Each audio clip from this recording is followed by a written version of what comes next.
Let me ask you a question. How far would you go to get revenge on someone who deeply wronged you? Would you ruin their career? Or would you ruin their family? What if I told you that in the winter of the year 897, a leader became so consumed by pure hatred that even death wasn't enough to satisfy him? He ordered his guards to march down to a frozen graveyard, dig up the decaying corpse of his worst enemy, dress the rotten body in royal clothing, and tied it to a chair in a crowded courtroom to stand trial.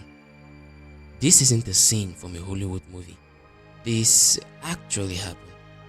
It is widely considered as the most bizarre, terrifying, and most disgraceful trial in human history. They call it the Cadaver Synod. And do you know what the most shocking part is? The man who ordered it and the man who was dug up were both leaders of the church. The tragedy began with a man named Formosus. For years, he served as a powerful bishop, navigating the dangerous bloody waters of medieval Italian politics. To protect his city, Formosus made a fatal mistake. He caused a ruthless, incredibly powerful royal family known as the House of Spoleto. When Formosus died of a stroke, he likely believed his political battles were over. He was buried with full honors beneath the stone floors of Rome. But the House of Spoleto did not forget. They used their massive military influence to push their own loyal puppet onto the papal throne. His name was Pope Stephen VI. Now Stephen was a deeply unstable man, completely consumed by an intense, burning jealousy towards the memory of Formosus. Day after day, the royal family whispered in Stephen's ear, fueling his insecurity and demanding vengeance against the dead man. Slowly, the bitterness began to entirely dismantle Stephen's sanity, and you will not believe what this guy did afterward. On a freezing morning in January, Pope Stephen walked into the courtyard and gave an order that made his own royal guards turn pale. He commanded them to take a shovel, march down to the tomb of Formosus, and dig it up. In the dead of winter, the graveyard workers bridged the tomb.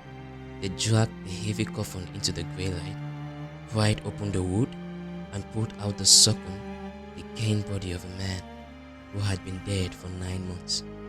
The guards carried the rotten corpse into the great basilica of Rome, where a massive courtroom had been assembled. Pope Stephen refused to let the body sit on the floor. Instead, his servants were forced to dress the decaying skeleton into magnificent golden robes. They placed the holy crown onto his skull and used heavy ropes to tie the collapsing frame to a massive elevated throne. Pope Stephen then gathered all the high-ranking leaders of the city into the room. The air inside the basilica quickly became thick with the unbearable stench of decay. Suddenly, Stephen stepped forward. His face was twisted with rage.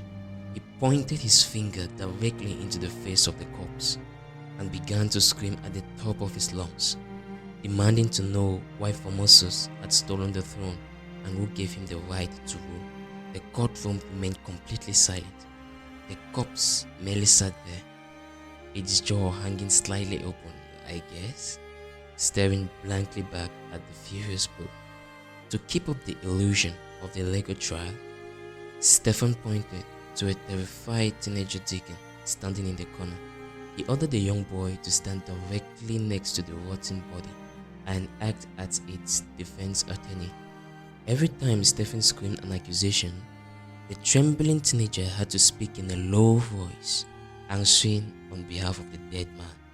Surprisingly, the dead man was found guilty of treason. Yep, you heard me right. He was found guilty. The moment the verdict was read, guards rushed the throne. They violently ripped the golden vestments off the decaying bones. Then, an executioner stepped forward with a large blade and chopped off the 3 main fingers of the corpse's right hand. And those fingers were the exact fingers that Formosus had used to give holy blessings to millions of people during his life. The mutilated body was dragged out of the basilica, thrown into the death, and eventually dumped into the muddy currents of the Thiba River like common trash. But Stephen believed he had secured his ultimate victory. He believed he had erased his enemy, but the darkness he unleashed quickly turned on him. When the citizens of Rome discovered what had been done to a dead man's body, a wave of absolute disgust swept through the city. A massive, violent riot broke out. An angry mob stormed the papal palace, overwhelmed the guards, and dragged Pope Stephen down into a dark dungeon. A few weeks later, an unknown assassin slipped into his cell and strangled Stephen to death. The river eventually washed the body of Formosus ashore, where local fishermen secretly buried him, but the lesson of the Cadaver Synod remained carved into history.